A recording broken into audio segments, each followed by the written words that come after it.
충격적인 일이 벌어졌습니다. 전 세계 학계가 술렁였고 유럽 지성계는 발칵 뒤집혔습니다.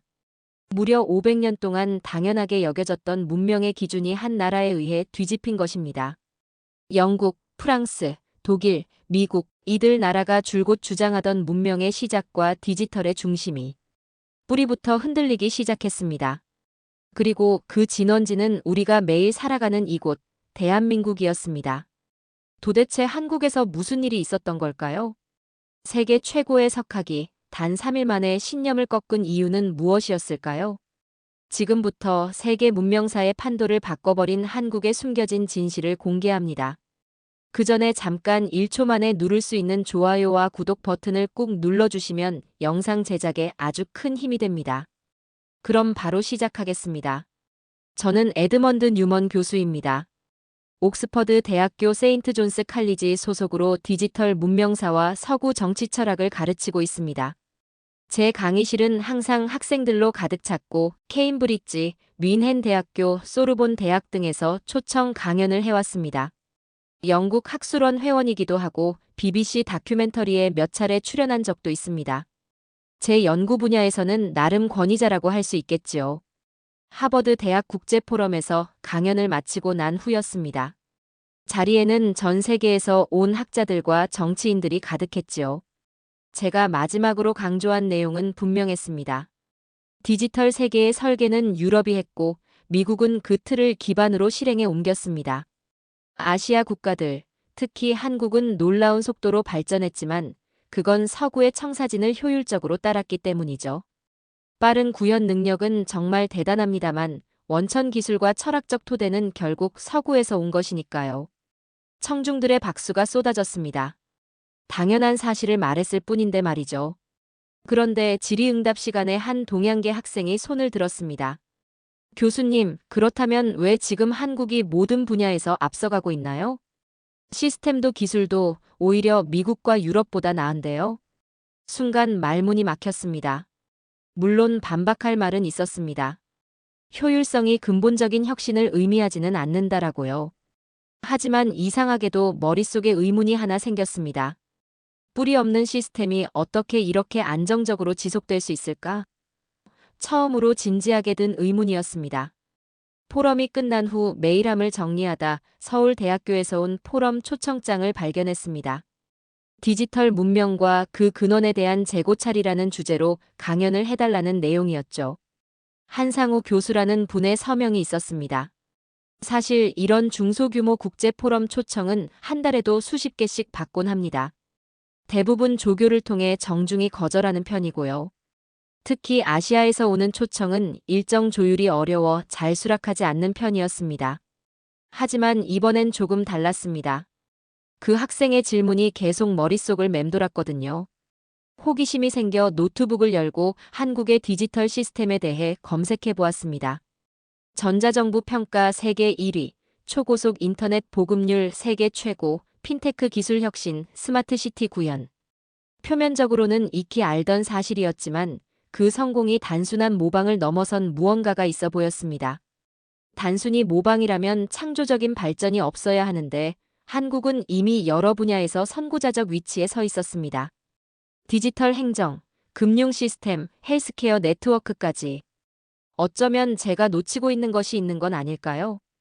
결국 서울대 초청을 수락했습니다. 단순한 호기심이 아니었습니다.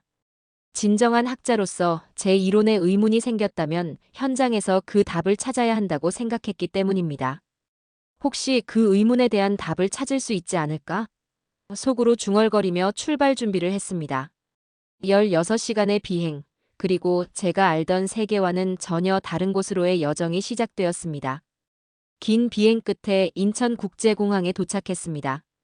출구로 나오자 에드먼드 뉴먼 교수님이라고 쓰인 팻말을 든 한상우 교수가 직접 마중 나와 있었습니다. 50대 중반쯤 되어 보이는 그는 정중한 인사말로 저를 맞이했습니다.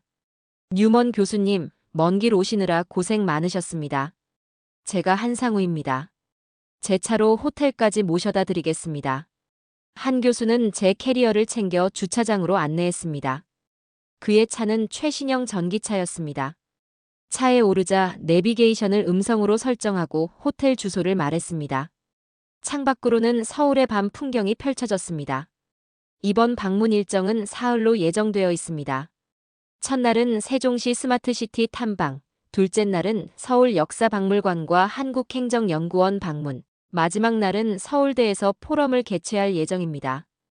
호텔 체크인을 마치고 그는 저녁 식사를 제안했습니다. 대학 근처 한 식당에서 식사하면서 한 교수는 제 연구에 대해 상세히 언급했습니다. 제 이론을 꽤 깊이 이해하고 있는 듯 했습니다. 그러다 갑자기 그가 의미심장한 미소를 지으며 말했습니다. 사실, 뉴먼 교수님, 이번 초청에는 특별한 의도가 있습니다. 교수님의 관점에 새로운 시각을 더해드리고 싶었습니다. 무슨 말씀이신지요? 교수님께서 말씀하신 한국의 디지털 성공은 서구 시스템의 효율적 모방이라는 견해에 대해 다른 측면을 보여드리고 싶었습니다. 혹시 그 전제가 완전하지 않다면 결론도 달라질 수 있지 않을까요? 순간 불쾌했습니다. 내 이론에 오류가 있다고? 이건 날 가르치겠다는 건가? 하지만 학자로서의 호기심이 불쾌함을 누르고 올라왔습니다. 흥미롭군요. 어떤 증거가 있으신가요? 내일부터 사흘간 직접 보여드리겠습니다. 오늘은 시차 적응으로 피곤하실 테니 충분히 쉬시고요. 다음 날 아침, 한 교수는 호텔로 차를 가지고 왔습니다. 우리는 서울에서 세종시로 향했습니다. 약 2시간 정도 고속도로를 달리자 세종시에 도착했습니다. 한국의 행정수도라는 이곳은 처음부터 스마트시티로 설계되었다고 했습니다. 이 도시는 빅데이터와 AI를 기반으로 설계됐습니다. 전력, 교통, 행정, 쓰레기 처리까지 모든 것이 데이터로 연결되어 있죠. 세종시 스마트시티 통제센터에 들어서자 거대한 디스플레이 화면들이 도시 전체의 상황을 실시간으로 보여주고 있었습니다. 교통 흐름, 에너지 사용량, 공기질까지 모든 것이 그래프와 수치로 표시되고 있었습니다. 인상적이군요. 하지만 이건 기술일 뿐입니다. 시스템 설계는 결국 철학의 산물이죠. 효율성을 극대화한 시스템이라고 볼 수 있겠군요. 한 교수는 미소를 지었습니다. 맞습니다. 하지만 그 효율성의 목적이 무엇인지를 보셔야 합니다. 통제센터의 직원이 화면을 전환했습니다. 이번엔 시민들의 민원 접수부터 처리까지의 전 과정을 보여주고 있었습니다. 이건 시민이 모바일로 제기한 민원이 AI에 의해 분류되고 담당 부서로 자동 배정되는 시스템입니다.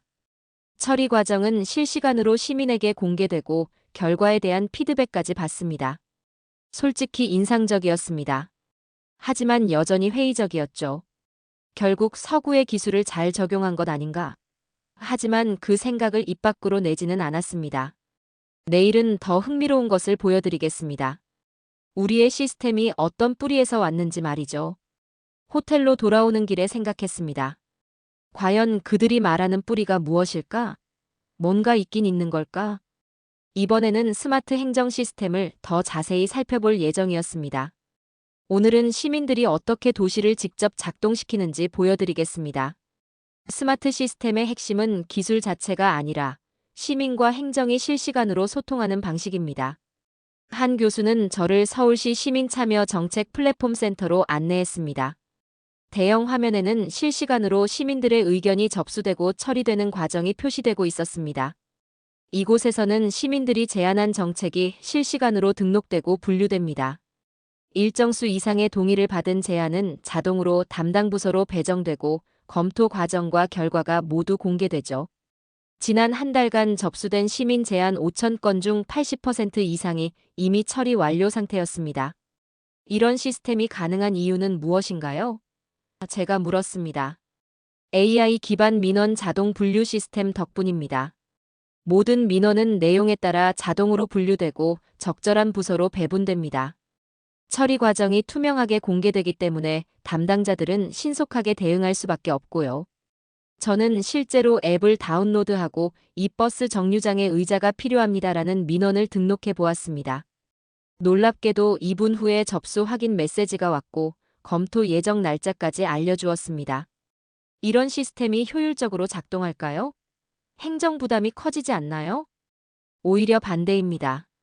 시민들이 직접 문제를 발견하고 신고하기 때문에 행정이 모든 것을 모니터링할 필요가 없습니다. 시민들이 센서 역할을 하는 거죠. 저는 점점 더 놀라고 있었습니다. 이건 단순한 기술 도입이 아니라 시민과 행정의 관계를 근본적으로 재정의하는 시스템이었습니다. 이건 영국이나 미국에서도 아직 완전히 구현하지 못한 모델인데, 한 교수가 말했습니다. 내일은 이 모든 시스템의 역사적 뿌리를 보여드리겠습니다. 이것이 단순한 서구 모델의 도입이 아니라 수백 년 전부터 이어져 온 한국만의 시스템 철학이라는 증거를 말이죠. 다음 날, 한 교수는 저를 서울 역사박물관과 한국행정연구원으로 안내했습니다. 박물관에 도착하자 그는 특별한 미소를 지었습니다. 오늘은 교수님의 이론에 진정한 도전이 될 만한 것들을 보여드리겠습니다. 우리는 먼저 조선시대 과학행정 전시실로 들어갔습니다. 첫 번째로 눈에 띈 것은 원통형 금속 구조물이었습니다. 이것이 치구기입니다. 1441년 세종대왕 시대에 발명된 세계 최초의 표준화된 강우량 측정 장치입니다. 저는 믿기지 않았습니다. 1441년이라고요? 갈릴레오가 온도계를 발명한 것이 1600년대 초반인데. 한 교수는 고개를 끄덕였습니다. 더 놀라운 것은 조선 왕조가 전국 각지에 이 치구기를 설치하고 모든 지방관청이 강우량을 측정해 중앙에 보고하도록 했다는 점입니다. 이것은 국가 차원의 데이터 수집 네트워크의 시초였죠. 저는 잠시 생각에 잠겼습니다. 영국의 기상 관측 네트워크가 체계화된 것은 19세기 중반이었는데 조선은 그보다 400년이나 앞서 있었다니. 다음으로 우리는 큰 북 모양의 전시물 앞에 섰습니다. 이것이 신문고입니다. 백성들이 억울한 일이 있으면 이 북을 쳐서 임금에게 직접 호소할 수 있었죠. 중요한 점은 민원이 접수되면 철저하게 기록되고 처리 과정이 문서화되었으며 결과가 당사자에게 통보되었다는 겁니다. 마치 현대의 민원 처리 시스템과 같군요. 저도 모르게 말이 나왔습니다. 정확합니다. 오늘날 한국의 행정 시스템은 이런 전통에서 비롯되었습니다. 단순히 서구 모델을 수입한 것이 아니라 우리 고유의 시스템이 디지털로 구현된 것이죠. 마지막으로 우리는 정교한 지도 앞에 섰습니다. 이것은 대동여 지도입니다. 1861년 김정호가 만든 지도인데 단순한 지도가 아닙니다. 도로망, 산맥, 하천은 물론 거리 정보와 이동 시간까지 표시되어 있습니다. 오늘날의 지리정보 시스템과 정확히 같은 개념이죠. 저는 지도를 자세히 살펴보았습니다. 정말로 현대 GIS의 원리가 그대로 적용되어 있었습니다. 영국에서 이런 정밀한 지도가 만들어진 것은 19세기 후반 측량국이 설립된 이후였는데 한국행정연구원으로 이동하면서 저는 묵묵히 생각에 잠겼습니다. 연구원에서는 조선시대의 행정문서들이 어떻게 디지털화되고 분석되는지 볼 수 있었습니다. 한 교수가 문서를 가리키며 말했습니다. 이것은 목민심서입니다. 1800년대 초 정약용이 쓴 지방행정 매뉴얼인데 행정과 의사결정의 모든 영역을 체계화했습니다. 현대의 행정학 교과서와 다를 바가 없죠. 저는 망연자실했습니다. 제가 평생 믿어온 서구 중심의 시스템 설계라는 관점이 흔들리고 있었습니다. 이런 유산들이 오늘날 한국의 디지털 시스템과 어떻게 연결된다는 말씀인가요? 바로 그 점을 말씀드리고 싶었습니다. 조선은 종이와 붓으로 디지털 문명의 철학을 이미 설계했습니다. 데이터 수집, 체계적 분류, 정책 반영, 그리고 시민 피드백이라는 순환 구조가 이미 존재했습니다. 지금의 한국 디지털 시스템은 이런 전통적 행정 철학이 현대 기술과 만난 결과물입니다. 호텔로 돌아오는 길에 저는 깊은 생각에 잠겼습니다. 이 모든 것이 사실이라면 내 이론의 핵심 가정이 잘못된 것 아닐까? 뿌리가 없다고 생각했는데 오히려 서구보다 더 깊은 뿌리가 있었던 것인가? 다음 날, 한 교수는 저를 서울대학교 인공지능연구소로 안내했습니다. 저는 이미 깊은 생각에 빠져 있었습니다. 어제 본 조선시대의 행정 시스템과 과학기술이 서구보다 앞서 있었다는 사실이 놀라웠지만 그것과 현대 디지털 시스템의 연결성에 대해서는 아직 의문이 있었습니다. 오늘은 한글, 즉 훈민정음이 단순한 문자가 아니라 알고리즘적 사고의 산물이었음을 보여드리겠습니다. 한 교수가 말했습니다. 연구소에 도착하자 박 교수라는 인공지능 전문가가 우리를 맞이했습니다. 뉴먼 교수님, 한글에 대해 들어보셨나요? 물론입니다. 한국의 고유 문자 체계죠. 그렇습니다. 하지만 한글은 단순한 문자 체계가 아닙니다. 이것은 음성학, 언어학, 철학이 결합된 체계적인 시스템입니다. 박 교수는 슬라이드를 보여주기 시작했습니다. 한글의 자음은 발음기관의 모양을 본떠 만들어졌고 모음은 천지인, 즉 하늘과 땅과 사람이라는 철학적 개념을 시각화했습니다. 여기서 중요한 점은 이 글자들이 조합 규칙에 따라 모든 소리를 표현할 수 있다는 것입니다. 이는 알고리즘의 기본 원리와 같습니다. 다음으로 그는 한글을 기반으로 한 AI 문서 분석 시스템을 보여주었습니다. 이 시스템은 한글의 구조적 특성을 활용해 문서를 음소 단위로 분해하고 의미를 재구성했습니다. 영어나 중국어 기반 AI 시스템과 비교해 보겠습니다. 화면에는 같은 텍스트를 분석한 세 가지 다른 AI 시스템의 결과가 나타났습니다. 놀랍게도 한글 기반 시스템이 훨씬 더 정확한 의미 분석을 보여주었습니다. 한글은 음소 단위로 분해와 결합이 가능하기 때문에 데이터 처리와 자연어 이해에 있어 근본적인 이점이 있습니다. 이는 한글이 단순한 문자가 아니라 일종의 언어 알고리즘이었기 때문입니다. 다음으로 그들은 법률 문서 자동 해석 시스템을 시연했습니다. 복잡한 법률 문서가 입력되자 시스템은 문서를 분석하고 핵심 내용과 판단 근거까지 도출해냈습니다. 이 기술이 가능한 이유는 한글의 구조적 특성 때문입니다. 단어의 의미 관계를 명확하게 파악할 수 있어 법적 해석에서도 높은 정확도를 보입니다. 박 교수는 계속해서 설명했습니다. 한글 창제 당시 세종대왕은 백성들이 쉽게 배우고 일상에서 편리하게 쓸 수 있는 문자를 만들고자 했습니다. 이는 오늘날 사용자 경험 디자인의 핵심 철학과 일치합니다. 단순히 글자를 만든 게 아니라 정보 전달의 효율성과 접근성을 극대화하는 시스템을 설계한 것이죠. 저는 깊은 인상을 받았습니다. 한글이 단순한 문자 체계가 아니라 하나의 알고리즘, 정보 처리 체계였다는 관점은 완전히 새로웠습니다. 그렇다면 현대 한국의 디지털 시스템이 이런 철학적 배경을 갖고 있다는 말씀인가요? 한 교수가 대답했습니다. 정확합니다. 한국의 디지털 시스템이 효율적인 이유는 단순히 서구의 기술을 잘 모방해서가 아닙니다. 우리 고유의 체계적 사고방식과 시스템 설계 철학이 현대 기술과 만났기 때문입니다. 연구소를 나오면서 저는 깊은 생각에 잠겼습니다. 단순한 문자라고만 생각했던 한글이 사실은 정교한 정보 처리 시스템의 토대였다니. 제가 알던 디지털 문명의 역사가 새롭게 쓰여지는 듯 했습니다. 다음 날, 한 교수는 저를 서울 도심에 위치한 스마트시티 관제센터로 안내했습니다. 이곳은 도시 전체의 CCTV, 공공 와이파이, 교통 시스템, 환경 센서 등을 통합 관리하는 시설이었습니다. 이곳에서 보여드릴 것은 한국 디지털 시스템의 또 다른 측면입니다. 서구에서는 종종 감시 사회라고 비판하는 부분이죠. 솔직히 말해서 저도 한국의 광범위한 CCTV 설치와 주민등록번호 기반 신원 확인 시스템, 공공장소의 데이터 수집 등에 대해 비판적인 시각을 가지고 있었습니다. 개인정보와 프라이버시 침해 문제를 여러 번 언급한 적도 있습니다. 사실 저도 그런 측면의 우려를 표한 적이 있습니다. 지나친 데이터 수집은 결국 개인의 자유를 제한하게 되죠. 한 교수는 고개를 끄덕였습니다. 당연한 우려입니다. 하지만 한국의 시스템은 서구와는 다른 철학에 기반하고 있습니다. 감시가 아닌 신뢰를 바탕으로 하죠. 관제센터 책임자가 우리에게 다가왔습니다. 실제 사례를 하나 보여드리겠습니다. 지난달 실종된 치매 노인을 찾는 과정입니다. 대형 화면에는 도시 전체의 CCTV 네트워크가 표시되었습니다. 실종 신고가 접수되자 AI 시스템이 자동으로 주변 CCTV를 분석하기 시작했습니다. 불과 5분 만에 노인의 위치가 확인되었고 근처의 경찰관이 안전하게 가족에게 인계했습니다. 인상적이군요. 하지만 이런 시스템은 결국 시민을 24시간 감시하는 것 아닌가요?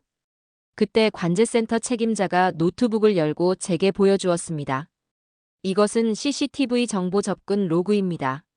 모든 CCTV 데이터에 접근한 사람, 접근 이유, 접근 시간이 자동으로 기록됩니다. 그리고 이 정보는 시민들에게 완전히 공개됩니다. 저는 놀랐습니다. 시민들이 직접 볼 수 있다고요? 네, 누구든지 자신과 관련된 CCTV 정보 접근 기록을 조회할 수 있습니다. 불필요한 접근이 있었다면 즉시 신고할 수 있고 담당자는 접근 이유를 소명해야 합니다. 다음으로 우리는 공공 와이파이 관리 시스템으로 넘어갔습니다. 여기서도 마찬가지로 모든 접속 기록이 투명하게 관리되고 사용자가 직접 확인할 수 있었습니다. 여기서 중요한 점은 감시하는 자와 감시받는 자의 관계가 양방향이라는 겁니다. 정부가 시민을 감시하는 것이 아니라 시민도 정부를 감시합니다. 이것이 우리가 말하는 신뢰 사회입니다. 저는 학교의 전자출결 시스템과 건강보험 데이터 통합관리 시스템도 살펴보았습니다. 모든 시스템에는 공통점이 있었습니다. 데이터 수집은 광범위하지만 그 과정과 사용이 완전히 투명했고 시민들이 직접 통제할 수 있었습니다. 한 교수가 마지막으로 말했습니다. 서구의 디지털 시스템은 개인정보 보호를 위해 데이터 수집 자체를 제한하는 방향으로 발전했습니다. 반면 한국은 데이터를 충분히 수집하되 그 과정과 사용을 투명하게 공개하는 방식을 택했죠. 이것은 조선시대부터 이어져 온 신뢰 기반 행정의 현대적 구현입니다. 저는 깊은 인상을 받았습니다. 그동안 지나친 감시라고만 생각했던 시스템이 사실은 시민과 정부 간의 상호 신뢰를 바탕으로 한 것이었습니다. 통제가 아니라 시민 주권을 실현하는 도구였던 것입니다. 호텔로 돌아오는 길에 저는 제 강연 자료를 다시 생각했습니다. 이제는 더 이상 한국의 디지털 시스템을 단순히 서구 모델의 효율적인 복제라고 설명할 수 없을 것 같았습니다. 호텔 방으로 돌아온 저는 깊은 생각에 잠겼습니다. 지난 며칠간 본 것들이 마치 영화처럼 머릿속을 스쳐 지나갔습니다. 세종시의 스마트 행정 시스템, 조선시대의 치구기와 신문고, 대동여지도, 그리고 한글의 알고리즘적 구조. 마지막으로 본 신뢰 기반의 디지털 사회까지. 책상에 놓인 제 노트북을 열고 다음날 있을 서울대학교 포럼의 기조 강연 자료를 펼쳐보았습니다. 제목은 디지털 문명의 발전과 아시아의 모방이었습니다. 하지만 이 제목이 이제는 너무 어색하게 느껴졌습니다. 창밖으로 서울의 밤 풍경이 보였습니다. 빌딩들 사이로 반짝이는 불빛들, 그 아래에서 움직이는 수많은 사람들. 불과 며칠 전까지만 해도 이 도시의 디지털 시스템은 제게 서구 기술의 효율적인 복제품에 불과했습니다. 하지만 이제는 달랐습니다. 나는 학자다. 진실 앞에서는 겸손해야 한다. 소리내어 중얼거리며 강연 자료를 처음부터 다시 작성하기 시작했습니다. 새 강연의 제목은 문명국가, 한국 시스템의 재정의로 바꾸었습니다. 첫 슬라이드에는 조선시대의 치구기와 현대기상 관측소의 이미지를 나란히 배치했습니다. 두 번째 슬라이드에는 신문고와 현대 민원 처리 시스템의 흐름도를 비교했습니다. 이어서 대동여 지도와 현대 GIS 시스템의 구조적 유사성을 분석했습니다. 유럽 설계, 미국 실행, 한국 활용이라는 기존의 도식을 완전히 폐기했습니다. 대신 디지털 문명의 발전에 있어 다양한 문화권의 고유한 기여를 인정하는 새로운 관점을 제시했습니다. 특히 한글의 알고리즘적 구조가 현대 자연어 처리 기술에 주는 시사점을 자세히 설명했습니다. 또한 조선의 행정 철학이 현대 한국의 시민 참여형 디지털 거버넌스로 이어지는 흐름을 강조했습니다. 마지막으로 신뢰 기반 디지털 사회의 개념을 소개하며 이것이 서구의 프라이버시 중심 접근법과는 다른 대안적 모델임을 설명했습니다. 두 모델 사이의 우열을 가리기보다는 각각의 문화적, 역사적 맥락에서 이해해야 함을 강조했습니다. 밤새 작업한 끝에 완전히 새로운 강연 자료가 완성되었습니다. 그것은 단순히 사실 몇 개를 수정한 것이 아니라 디지털 문명의 발전에 대한 제 시각 자체를 근본적으로 바꾸는 작업이었습니다. 새벽녘 마지막 슬라이드를 완성하며 창밖을 바라보았습니다. 동이 트기 시작하는 서울의 풍경이 새롭게 보였습니다. 이곳은 단순히 서구 문명의 성공적인 복제품이 아니라 독자적인 시스템 철학을 가진 고유한 문명이었습니다. 500년 전 시작된 데이터 철학. 그것이 지금 AI와 연결되어 세계를 선도하고 있습니다. 저는 마지막 슬라이드에 이 문장을 적었습니다. 그리고 노트북을 덮고 잠시 눈을 감았습니다.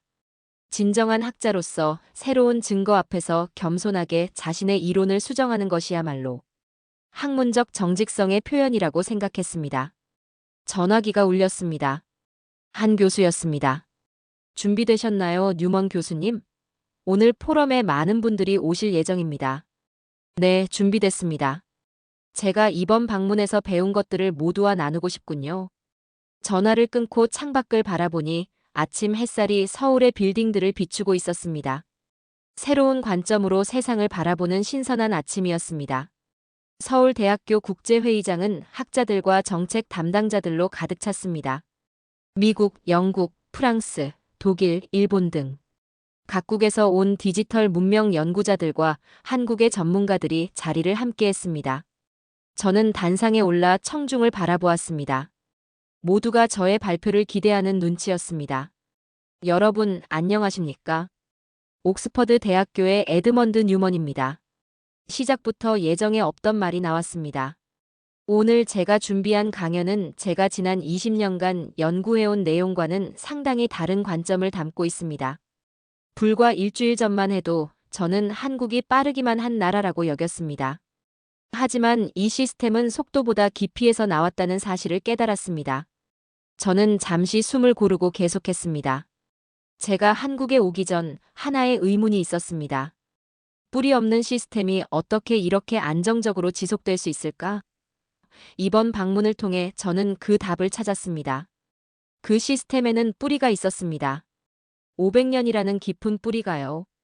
스크린에 첫 번째 슬라이드가 나타났습니다. 세종대왕과 현대 AI 연구소의 이미지가 나란히 표시되었습니다.